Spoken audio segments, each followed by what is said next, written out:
Thank you and welcome. So, Mr. Clerk, are there any changes to the agenda today? This is Government's Review Subcommittee for the media watching. Madam Chair, there are no changes to the agenda. Super. May I have a motion to approve the agenda as presented? Moved by Councillor Green, second by Councillor Vanderbeek. All in favour? Thank you. Are there any declarations of interest today? Seeing none, can I have approval of the previous minutes of the June 18, 2015 meeting? Moved by Councillor Partridge, second by Councillor Ferguson. All in favour? Thank you. We have no delegation requests today. We have no consent items today. We have no presentation, though. We have some discussion items. So, item 8.1 is proclamations in the City of Hamilton. Who's going to be speaking? Rose, good afternoon. Did you wish to speak to this at all, or should I just ask any questions or comments as far as the information? Okay. Sir, okay, I'll take Councillor Green, then Councillor Ferguson. Thank you very much, Madam Chair. And I have to start by saying that I apologize in that the direction that I gave on this particular one back in September clearly was not complete. And what I would like to know through you, if any consideration was given to what other municipalities are doing and how they deal with proclamations. Because intuitively, Madam Chair, it still very much feels like an integral part of the civic functions of a municipality around proclamations. So if they could just, through their own knowledge, perhaps comment on some of the comparators in other municipalities, because I feel like Hamilton might be an outlier in this. Madam Clerk or Janet? There are several municipalities who do proclamations. They have a policy in place on how the proclamations are received, who performs the follow-up, etc. Yes, I am. Oh, sorry. Okay. There are some municipalities that are doing proclamations. As when we were looking at it, there are they have policies in place that say who is responsible for the follow-up, who prepares the certificates, etc. Okay. When we're dealing with a two-tier system, it's usually the lower tiers that do the proclamations. The upper tiers do not do proclamations. That's what we've discovered through our observations. I completely appreciate that. And again, fully owning the fact that there's a massive echo in here, but fully owning the fact that I was the person who put this forward and I didn't ask for those directions. I'm wondering if, and so as not to create work, but I still would like some clarity on this, just to find out what the best practice is. Madam Clerk, I appreciate the fullness of this report as it relates to Hamilton. The question, the fundamental question of what's in today's political climate, what is the best practice, what are the comparables, and is there a will to perhaps revisit this? So at the appropriate time, perhaps I'll move a motion that requests for a brief report back on some of the other comparators that are doing proclamations to find out what policies they have which might answer potentially some of the concerns that we have here in Hamilton. Okay, Councillor, I'll come back to you for that. I have Councillor Ferguson, then Councillor Partridge. Thank you, Madam Chairman. Through you to Rose. Rose, I think you were around in the 90s when everybody, the region and all the suburban municipalities in the city stopped doing proclamations. What precipitated that? Was it taking up too much council time or too much administrative work? Do you recall why we stopped? Through you, Madam Chair. No, I guess it was just a consensus of the area municipalities. Once one kind of stopped, everything just kind of snowballed and they just followed suit. Because I'm recalling I was on Ancaster Council from 84 to 94. They did take up a lot of time at the start of council meetings. You had to go through and proclaim all these. And I suspect that's why they were stopped, because, you know, where's the line in the sand where you proclaim something and where you don't? And then the time it takes up. So I'm sensing from this report, and Janet, I think you're the author of it, is that you're not suggesting we go back to it. Have I interpreted that properly, reading the report? The decision's up to council whether we do or we don't Okay, because the It's work, not- the primary work is done by the clerk's office, I would suspect. Not necessarily. I would think it's half and half when we've looked at others where the mayor's office or the clerk's office does the majority of the work. Okay, so if you look, you know, just, well, I guess we're the only single-tier municipality here because you have Niagara on one side and Halton on the other side, so it's difficult to understand what our neighbors do. What about Ottawa? Do you know what they do? They're, or Mississauga, they're similar-sized municipalities. I believe Mississauga just began doing proclamations again. As far as Ottawa, I didn't look at what they do, but I can. Okay. Thank you. Councillor Partridge. Yes, thank you, Madam Chair. And yeah, I guess that's what I expected to be in this report. More than an information report, I expected details of what others are doing, you know, what have we done in the past, and what are the recommendations. There's no recommendations here. It's strictly an information report. Well, it's up to you folks. Well, I appreciate that, but we need some facts in front of us, and right now we don't have any. So I would like to see, and perhaps Councillor Green is putting this in his motion, which I would be pleased to second, that we really, before we can make any decisions, we really need to have more information come before us with some solid facts and background information, and whether or not this is, you know, is it going to take up too much time or not? We don't know. We're guessing. So we need more information and to be able to nail down those details so we can have a more fulsome discussion. Thank you. Okay, just in fairness to the clerk's department, the direction was given that that the governance review subcommittee regarding history be given the report come back on the history of proclamations in the city of Hamilton. So I just want to be sure they have addressed what they were asked to do. I just want to be sure for the record that's what they were asked to do. Councillor Van Beek. Thank you, Madam Chair. Just to, through you to staff, I don't know if it'll be Janet or Rose, but just to sort of pony on what Councillor Partridge said about a sense of, you know, what other people are doing. I fully support what Councillor Green is putting forward, and but I would like to also say that if Mississauga has just started doing them again, it would be interesting to know just what their reaction is to that. Like, is that, you know, yeah, like why did they start doing it again, and how much time is it taking now, and how are they feeling about that? Like, are they wishing they hadn't, or are they finding that, you know, it's not unreasonable, and that the community is grateful for it, and that it's a good thing that they did? So I'd like to know that as well. So thank you very much. Thank you, everyone. Good conversation. Councillor Green, I'll come back to you for your motion, sir. Thank you very much, Madam Chair. Moved by myself, seconded by Councillor Partridge, that staff be directed to report back to Council on comparative policies supporting proclamations in other municipalities, including the time required and any cost to be incurred, and included recommendations. Thank you. It's been moved and seconded. All in favor? Carried. Carried. Thank you, everyone. Move on now. Item 8.2 is virtual meetings. Any discussion with regards to virtual meetings? I have Janet Pallon, Lisa Pasternak both here in order to address any questions. So any comments, any questions? If not, can I have a motion to receive item 8.2? Moved by Councillor Van de Beek, seconded by Councillor Green. All in favor? Carried. Carried. Thank you, everyone. Thank you, Councillor. Yes, we voted, My but telephone was okay. supposed to be on meeting mode and not ring, so I just had to kill it. But this is something that interests me. What happens, it would be neat to try to experiment virtual meetings. Well, for example, if our AMO rep is way at an AMO meeting somewhere in the province or FCM somewhere in the country, and there's a council meeting coming up and their schedule's conflicted and there's an important issue, is anybody starting now to beam them in through Skype and do an electronic vote with their, you can see it's them because you see them on the screen? Or somebody's on a vacation and it's an important issue? It'd be nice to experiment with a group like this, you know, a smaller committee.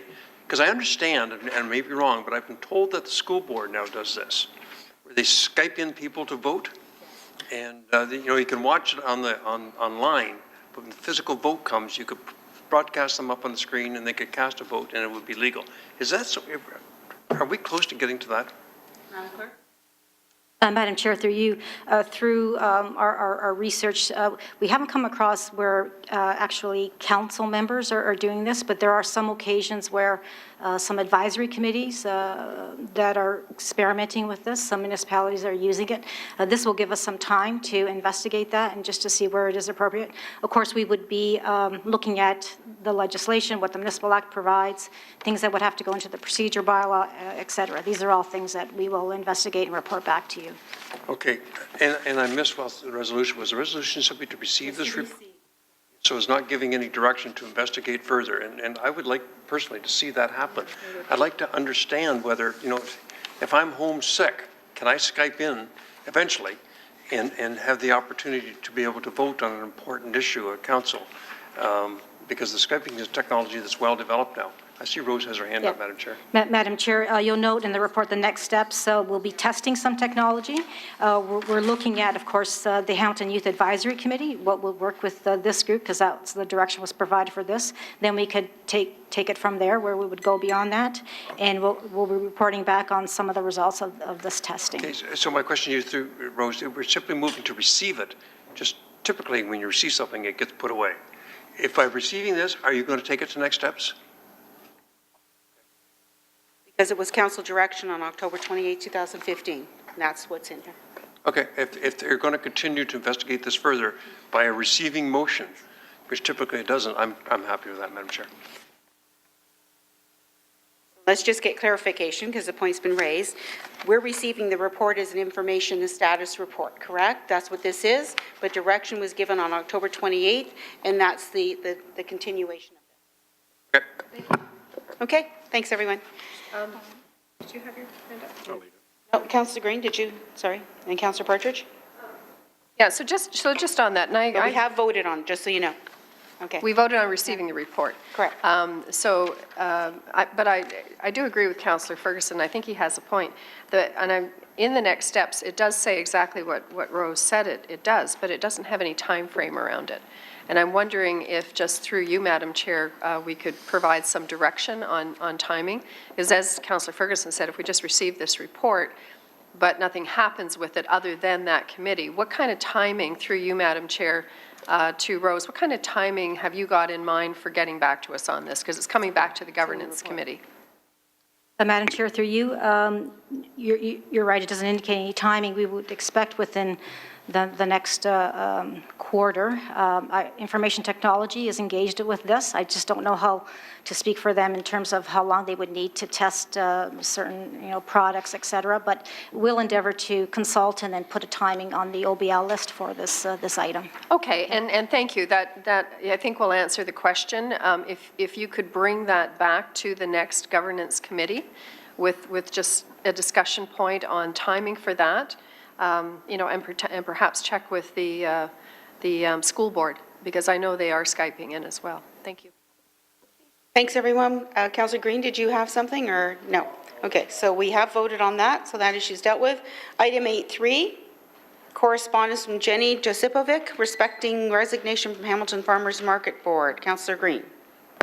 Thank you. And, I got to say, I struggled with this one, and I want to go back on the record about how our citizen committees are being governed. I think that this is a challenge when, as a selection committee, we appoint somebody as a citizen rep only to have it be politically, socially overturned by existing members of the board. I think that's a very dangerous precedent to set. We were fortunate, and for those that don't understand or maybe aren't familiar with the background on this, this is a woman who I think works in Ontario Works, so she is a member, broadly speaking, of the municipality, yet completely unrelated to the farmers market. And it's my personal feeling, so as not to impugn anybody, that she was pushed out of this process. I'm not happy with how that happened, and I've waited to go on the public record to say that. I think it also speaks to some of the governance issues we have when we don't have term limits, and that's an item that's coming up in our outstanding business, where we have people become entrenched in our citizen committee boards and own it in a way that's not inclusive of the broader community. So I'll be piggybacking on that when we get to outstanding items with regards to what it's going to take for us to put in proper governance to allow the culture in these committees to be more open to the community. Because here's a person who was perfectly qualified, vetted through the selection committee, and then basically shunned out of the board, as I'm to understand it. That's my personal opinion on it. I'm not going to say that it's what happened, but that's my personal opinion. So my hope is that we never have to come across this again in the future, that when the selection committee spends the 2, 3, 4 days seconded in a back room somewhere picking appropriate candidates, that the boards, these advisory boards, understand that is the direction of council. That we're not going to be in a situation where we're negotiating who sits around the table, because that process has already happened here at council. So I wanted to state to Jenny my own personal apology that she had to go through that, and you can see in her letter that's been included here, very gracious in how she dealt with this, very professional and very understanding.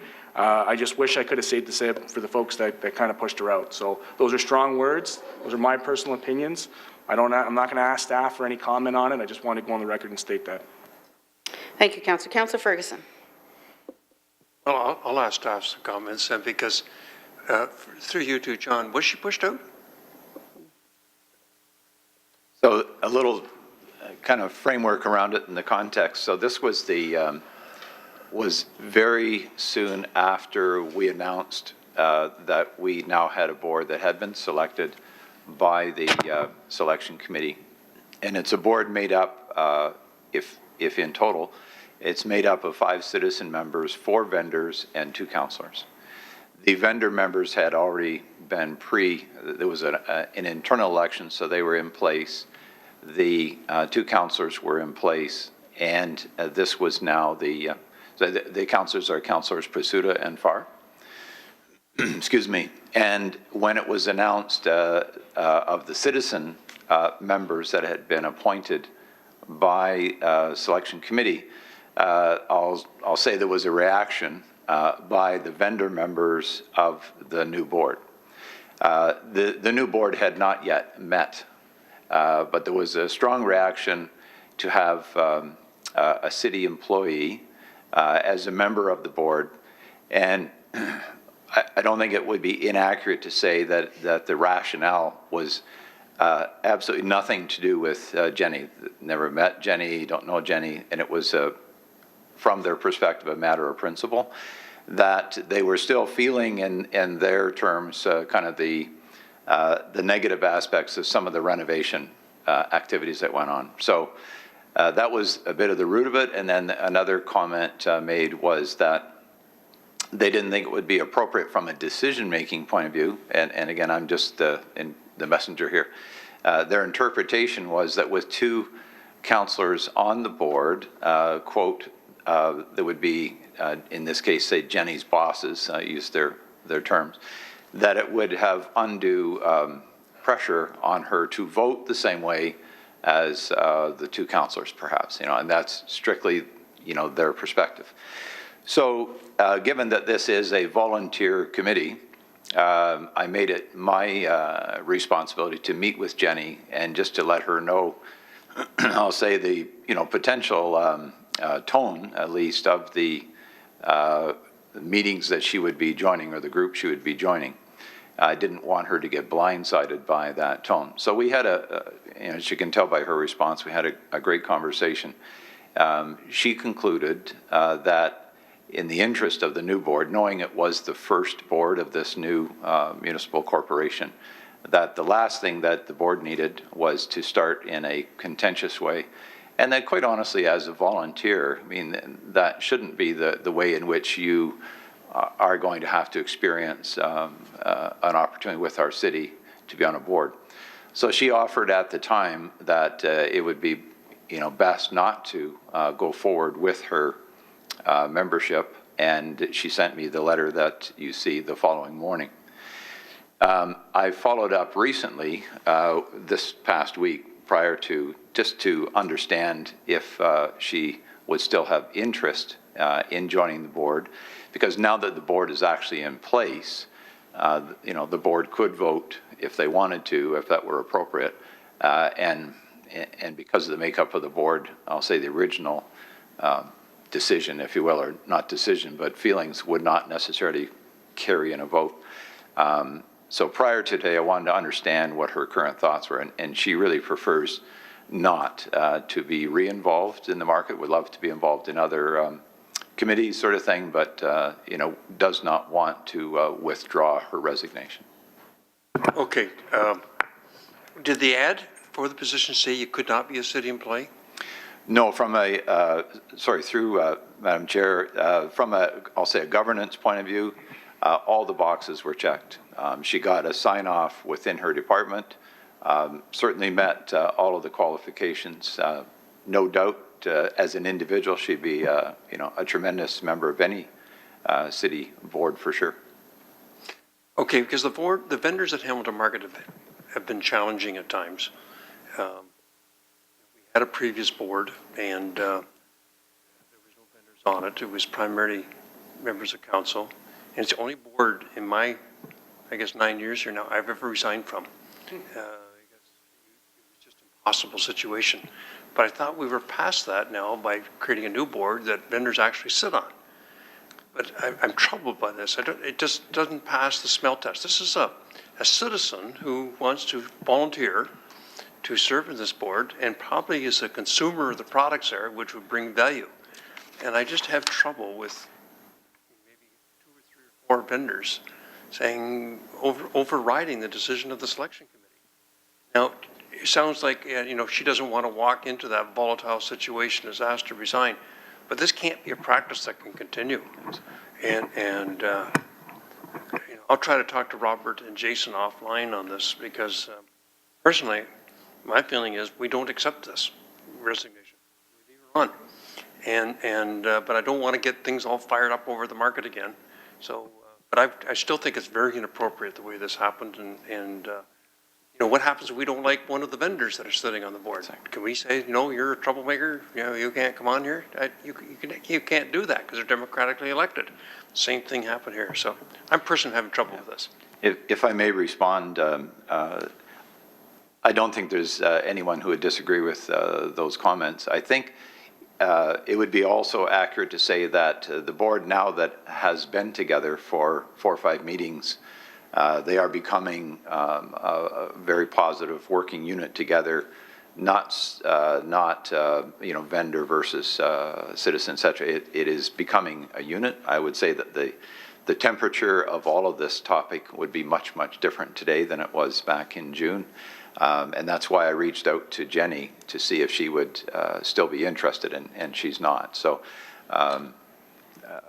I don't think anyone would argue at all that this was not appropriate, but I think the challenge is that regardless of the reasons, for it, when a volunteer is having to make a decision whether or not to, join something that is going to be potentially, hostile or whatever word we would use, it's just not the right fit for that situation, unfortunately. I agree.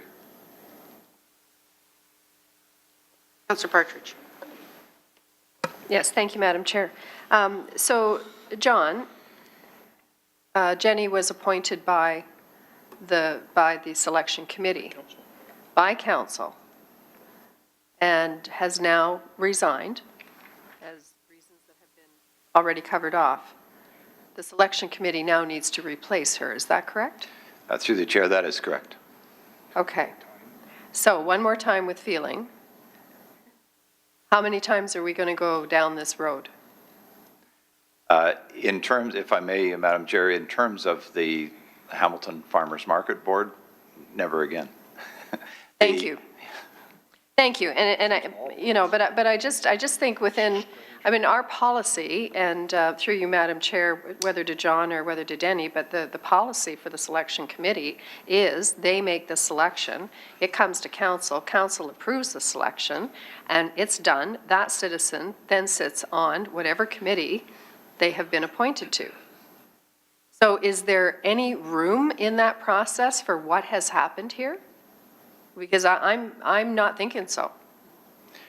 Through the chair, I would agree that the process had all the boxes checked. Everything was done as it should have been, including sign off within her department, giving her the support to go ahead and be a member. So it ended up being not at all a matter of, I'll say, process so much as emotion. And the emotion was there, and it was Jenny's decision, for the sake of the board, to not, I'll say, bring that to the table at the time. And in all fairness to her, certainly although we offered again, as I spoke to her this week,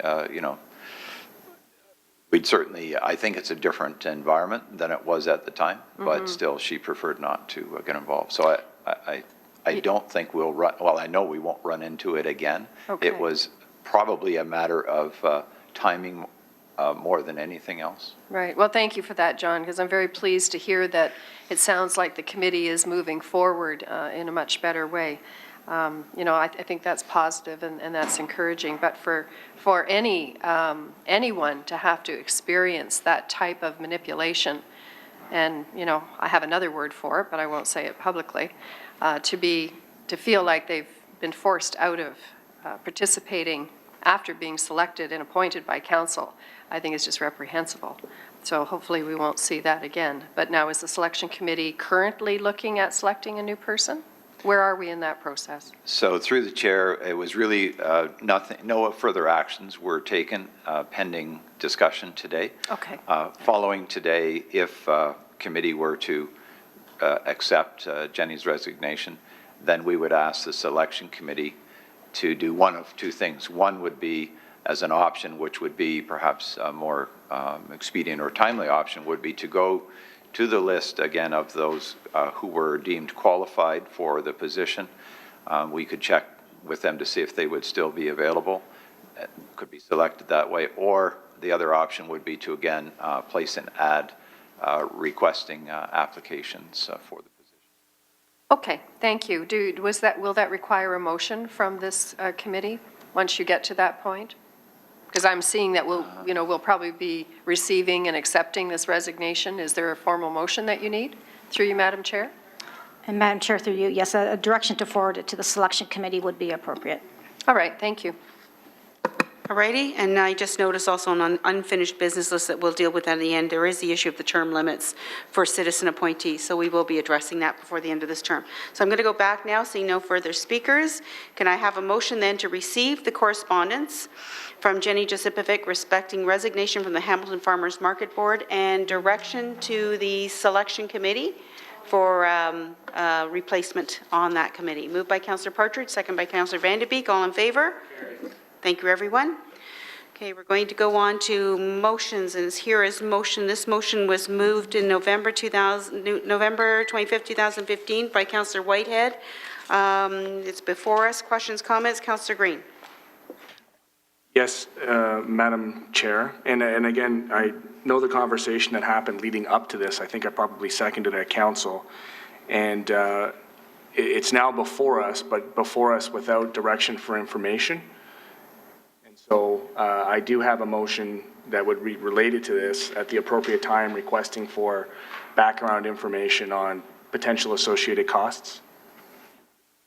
Well, Mr. Fallis is here. Could we direct maybe a question to him that he may be able to answer now?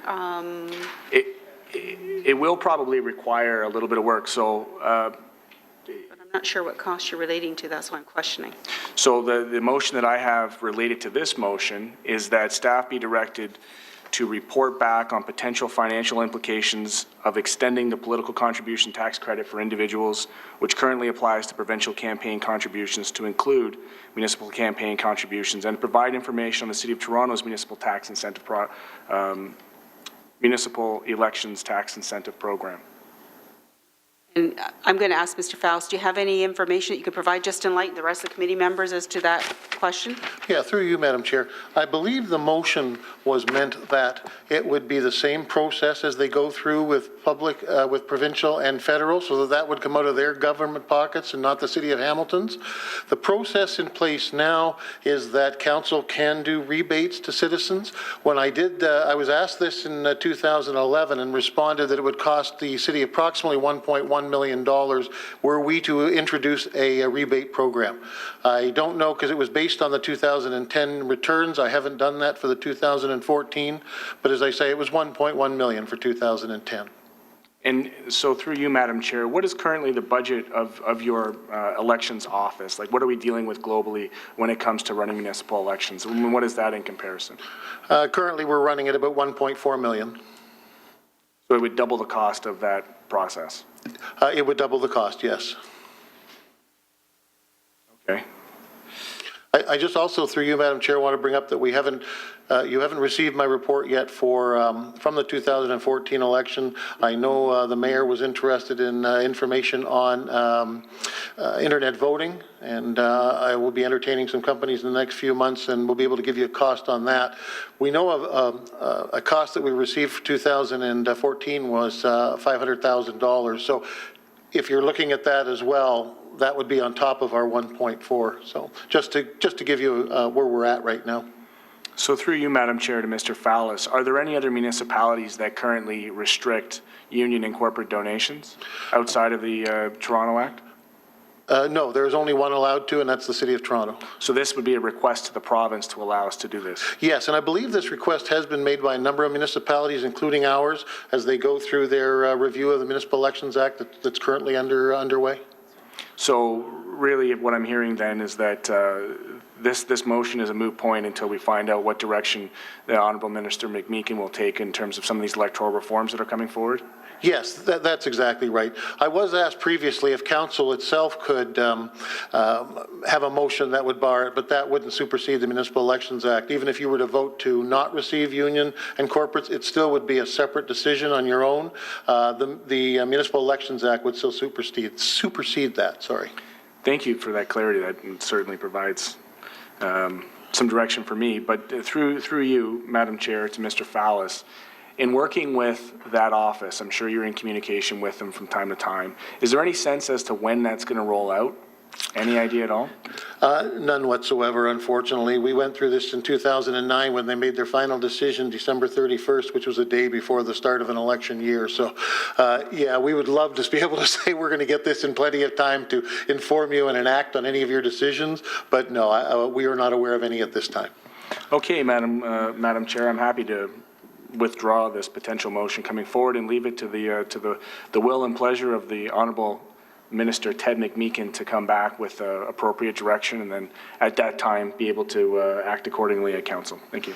Thank you, Councillor. And I know you moved it, but I don't think you had a seconder, so it's really not on the floor. So, yeah, not even worried. Councillor Ferguson. So based on what I just heard from Tony, I'm not prepared to expose our taxpayers to another $1 million, 100% increase in the cost of the election when it's provincial rules anyway.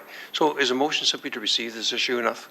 Is that the appropriate action? The motion is before us is actually, no. What Councillor Green was speaking to was the funding that the city could put in. But Councillor Green's withdrawn that. Correct. So just to take no action, it's appropriate motion just to But receive? it's not even on the floor. I know, but with this report, do we just do nothing then? No, there's two, the motion on the, before us is still on the floor, the motion, and it's already going forward. It's been referred to us. It's been, right, it's just for, it's information, it was brought to us, it was a motion by Councillor Whitehead back in November with regards to municipal campaign contributions for corporations and trade unions, that the council requests the provincial government make the required amendments. And then replace the current municipal contribution. There's a second part, which is the $1 million. But no, that's not part of this. Tony, do you want to clarify? Yeah, through you, Madam Chair, I believe the motion was to implement the same program that's available at provincial and federal, Correct. which wouldn't come from the coffers of, let's say, for the province of Ontario.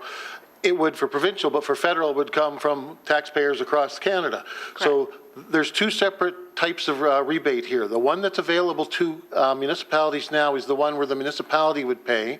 My understanding from talking to Councillor Whitehead is his motion for this one is a one where taxpayers across the province or across the country would pay.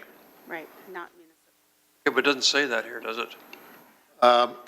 It doesn't identify it that way, no. I'm just going on a conversation I had with Councillor Whitehead, and then just differentiating what the two options would be. Madam Chairman, I think electoral reforms are already well underway. I think I'd like to just stay neutral on this whole thing until we see what the government announces and then deal with it at that time. So Is a motion to receive the appropriate thing to do, to take no action? Is that the right motion? I think we're just Ed Rose got receiving her this hand up. information, Rose. And Madam Chair, if you want to keep it sort of in abeyance, you could table it or, in governance until that direction comes from the Ministry of Municipal Affairs, and then you can deal with this motion if you. But it may be deem an necessary. entirely different motion once we see what they're proposing. Right, so if you leave it tabled, you can lift it, deal with it, or just receive it at that time. Okay.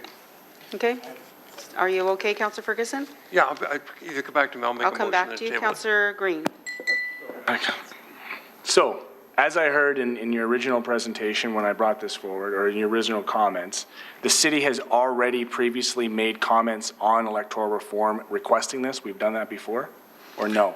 Yes, we have. The city officially hasn't. What the province did was they asked for comments on electoral reform from everyone in the province. So councillors, managers, ordinary citizens could have all made comments prior to July 27th.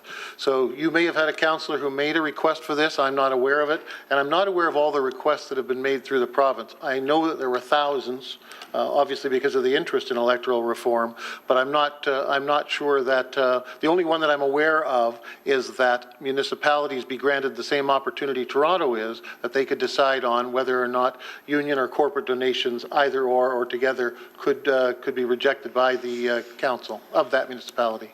So I apologize, Madam Chair, because I heard that differently the first time around. I heard that we had already submitted that. That being the case, is it then my understanding correct that this motion from Councillor Whitehead was to formally make that request to the ministry on behalf of council as a council position, formally making that request?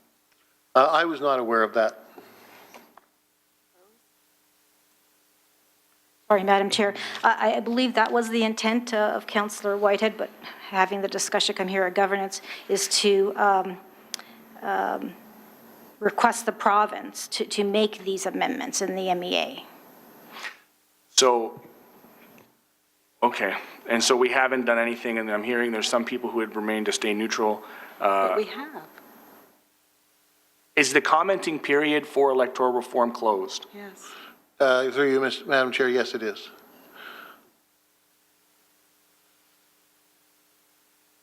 So at the appropriate time, because I can completely understand the cost conversation, Madam Chair, and why that would be prohibitive, $1 million, not having clarity as to what it would cost municipality for the tax rebates. I'm not so interested in the tax rebates, but I am interested in a conversation around corporate and union donations.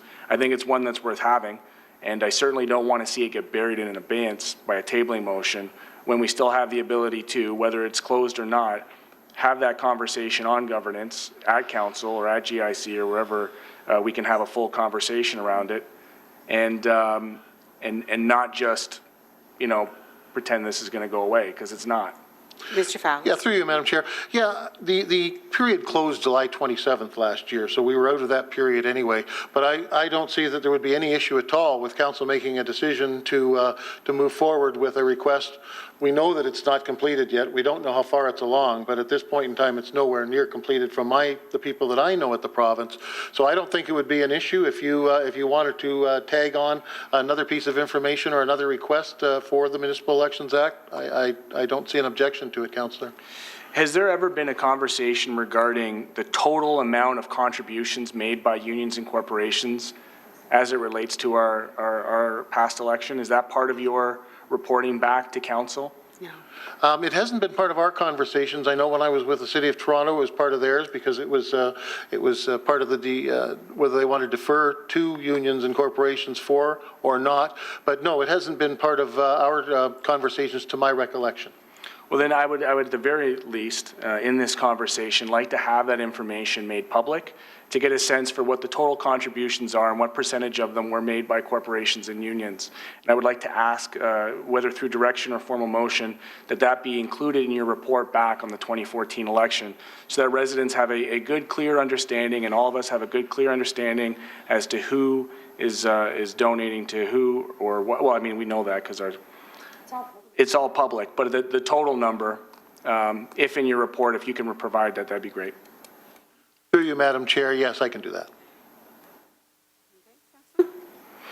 That's all, yep. Councillor Ferguson. Yeah, I'd just like to move the matter be tabled until hear about electoral reforms. You have a seconder, Councillor? Councillor Partridge, all in favor? Carried. Question to it? I haven't What's a taken the tabling vote. motion, so it's not debatable? I need to Sorry. understand the nature of the tabling motion and what it takes to, like, it's a procedural question. So through you, Madam Okay. Chair, through the clerks, what does the tabling question propose? If it's tabled at this committee, are we then able to bring it up anywhere else at any other time, or is it done for the rest of this council? I guess No, only if no. it's defeated, right? It's tabled. It stays on our outstanding business list. Perfect. It Okay. doesn't get lost. It's just tabled. I just heard abeyance and I heard, Until we get information back on the reforms, election acts reforms, correct, Councillor? Yes, okay, I'm satisfied. Thank you, Madam Clerk. great, thank you. So we have a motion moved and seconded, all in favor? Thank you. Do we have any other notices of motions here today? Councillor Green? Madam Chair, and I know that we got a lot of motions, but we don't meet a lot, so I've been thinking about these things. We have an outstanding business, the items regarding, We'll deal with that. so should I bring the motion accordingly then? Is it an item on our outstanding? It is. Yes, we'll do that then. That'll be next on my review here. Okay, I'll wait until that time. Thank you. So under general issue and other information, other business, we have item 11.1 is the review and amendments to the outstanding business list. So you have it before you.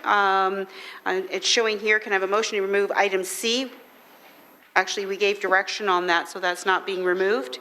So we're not removing that. Okay, so that's not being changed. And Councillor Green on which one? Item C, we gave direction earlier, so In that direction, there was no due date, and I'm just wondering, just from a generalization, when can we expect that to report back? Did you? Yeah, I did. yeah. It's in there? They said they would come back. My apologies, I'm sorry. Okay. Something else? That's it? On B. Okay, so on item C, we're not changing. We have the directions been given, and it's first quarter 2016. And item B, Councillor Green? Thank you, Madam Chair. On item B, I have a motion moved by myself that staff be directed to report back on the policies and best practices on citizen advisory committees and their terms of reference related to term limits as they apply in Hamilton to our policies of engagement and inclusion. And if So I, I'm just going to ask, because that's what this is. On the outstanding business list. what this is pending the review of the, so you're going to go back to each committee? And I'm concerned, Madam Chair, if I could just elaborate. My concern is that we've left this to the will and pleasure of individual committees. Can you please then restate what the direction was on that particular file? Because I want to be very clear about what it is I'm looking for information. Jen? Excuse me, during the review of all the advisory committees, we did ask every advisory committee this question about term limits. None of them were interested in limiting the terms, only because of the consistency, the experience that individuals bring back to committees when they're reappointed. But I don't believe that it was noted in the report. So I could go back to all of their comments and make sure that that's in a report for the committee's information. Madam Chair, that wasn't exactly why I asked the question. The reason why I asked that question is because governance ought to come from a body that's not being governed or not governing themselves. And that's part of the problem that we have with some of these entrenched cultures, is that they get in, and we literally have people in a position for 20 years, which to me is counter to the spirit of citizen engagement and inclusion, because it doesn't allow for a true selection process to happen. And I completely respect the bureaucratic memory that individuals get, but good governance states that you have a transition and offset terms so that you keep experienced people as they see out the course of their term. And, having a conversation around a 2-term limit, 8 years serving on a citizen committee, I think is reasonable. The challenge that we have, though, is that in the selection committee, I can speak to my own personal experience, is that we're around the table and there's a citizen appointee process for a committee that's got 10 people, and 8 of them are incumbents, we're not really selecting 10 people, we're selecting 2. And that's not an open and equitable process. And so what I'm hoping for out of this report, and maybe you can just comment on it rather than it be a motion, is that included are the best practices of citizens committees. I'm not so interested in what the committees themselves have to say because they're the ones who are being governed. I'm more interested in what does Toronto do? What's their policy? What does Mississauga do? So through you, Madam Clerk, and I appreciate you allowing me to provide clarity, will that be presented in the report back in terms of best practices across the province on engagement and inclusion? Shannon? Yes, it will. And my last thing is prior to the new term of council, so when that report comes back, then that should provide us, Madam Chair, enough opportunity that if we want to move forward with term limits on citizen committees, that it would affect the upcoming term of council. Correct. Okay, but this is still in that process, and again, I'm drilling down on this because it's not something that I want to slide. It's a little bit of a bugaboo for me in governance.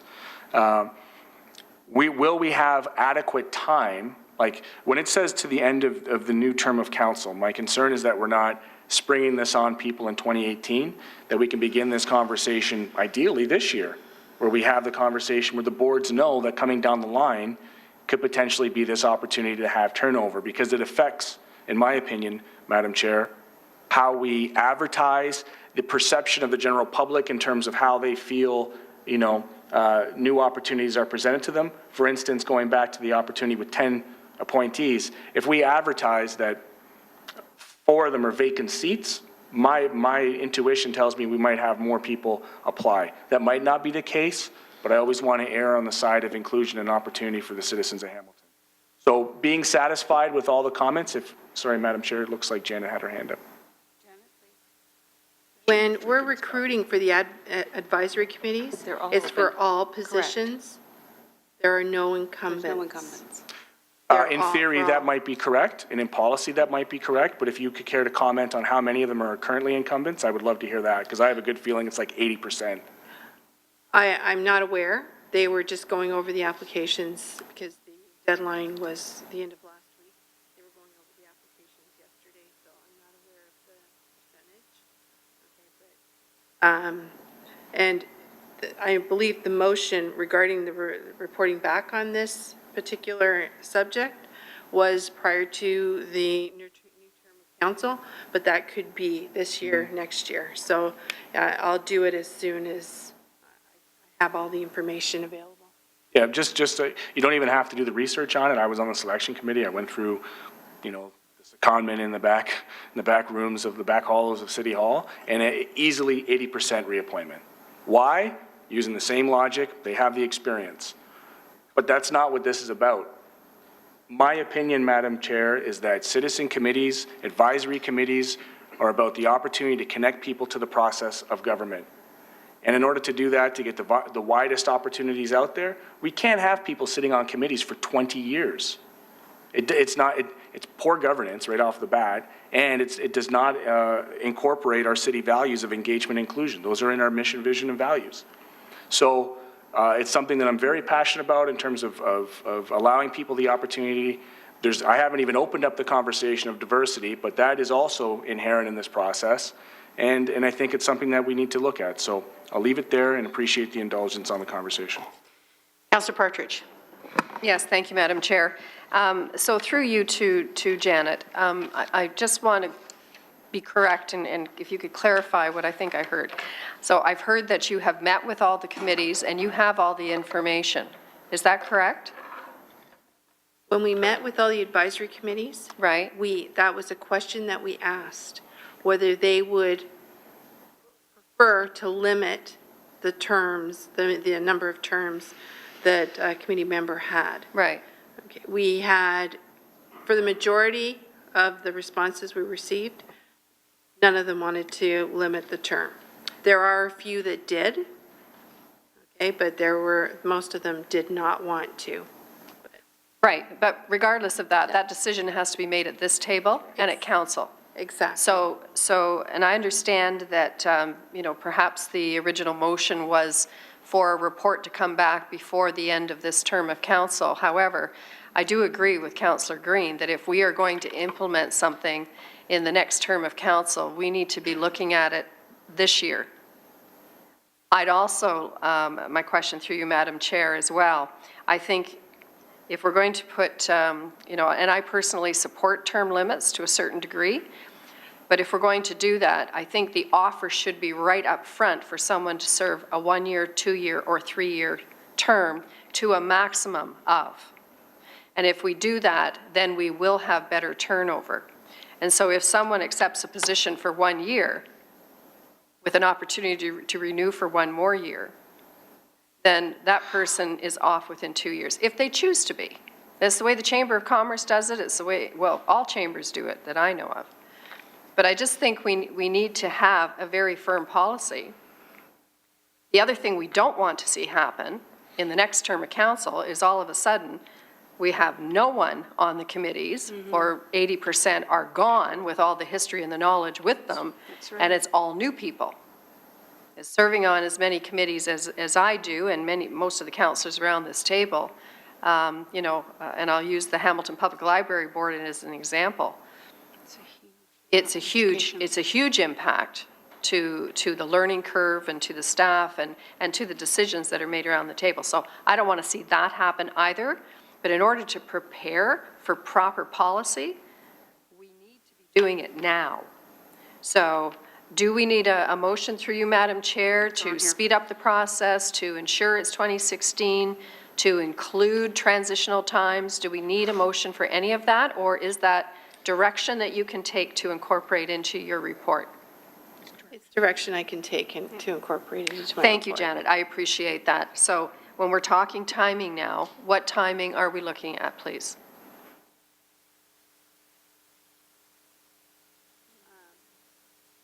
Third quarter, Third quarter 2016? if not sooner. Okay, thank you. I very much appreciate that. And through you, Madam Chair, to the clerk, that will be included in our outstanding business list going forward then? It is. Yes, the outstanding business list will be updated accordingly. All right, thank you very much. Okay.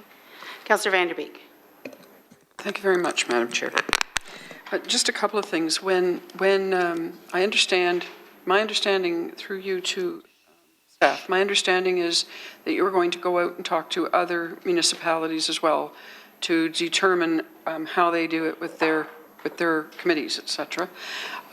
I would like to be sure that part of that conversation is about what happens with previous members when they reach the term and we don't have enough applicants. What do they do with that? If they don't have enough applicants for a committee that requires 12 people and they only get 4 or 5 applications, then what happens there? Do they go back to the original people and look at them, or just how do they handle that? I mean, we're not reinventing the wheel. We can't be reinventing the wheel here. Every municipality does this. There must be some optimal ways to handle it to increase the opportunity for engagement and inclusion of the community and still maintain the integrity of the committees that we need to go forward with. The other question I would have is how they handle overlap. So in other words, you know, if they have a committee, how many committees, like how do they set it up, especially in the beginning, to make sure that we have some continuity in that committee or board or whatever it is. I think that was, and I very much agree. I'm glad to hear that you think you can come back for the third quarter, because that gives us plenty of time to have the open discussion and deal with it and go forward from there, making a plan of action. I think we need a clear plan of action for how we handle that. So anyway, however we're handling this, if it's just direction to you, then I'm good. If it's going to be something more, then that's the kind of thing I would be willing to support. Thank you. So we have direction, but there's one little, not a glitch, but I'm just wondering, and I'll relinquish the chair. I apologize, Denny, who's vice chair? Matt Green, thank you, Councillor Green. I'll relinquish the chair to Councillor Green. Rose, I just want to, and I know for the newcomers around the table, before the end of the last term of council, you brought a report to GIC, and that was a report with regards to all of the committees, the subcommittees that we have at the City of Hamilton. And it was a report on how we need to look at possibly reducing because we have a lot. And we have to remember that whatever we implicate here is a huge amount of work in the clerk's department. I mean, just hearing that if we say, you know, you have revolving 1, 2, and 3-year terms, and then we're dealing with selection every year for 3 or 4 years, dealing with the clerk's office. Rose, could you just enlighten me on whether or not it's timely that this report on the subcommittees and the amount of committees that the clerk's department has to oversee should come back?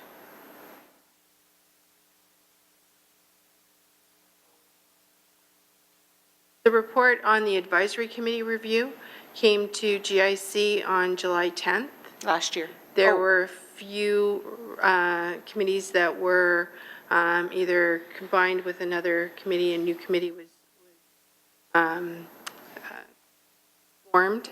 As far as subcommittees, we haven't looked at that. Rose, yeah. Madam Chair, I think if you were thinking of the process that we follow, is that close to the end of the term of council, we consolidate a report for each Right. standing committee that indicates the number of subcommittees we that do. report to it, whether their mandates have been completed, and whether they are to continue on the next term. So then the legislative session can continue with the selection process. So that report is usually an end of term report. Were you asking if we can accelerate that report to? No, we can't accelerate, but there was information in that report that I'm wondering, because that report, we did not put any recommendations to reduce some of the committees. Now Janet's saying some have happened, but is there any avenue or thought of doing that review now for what's in place?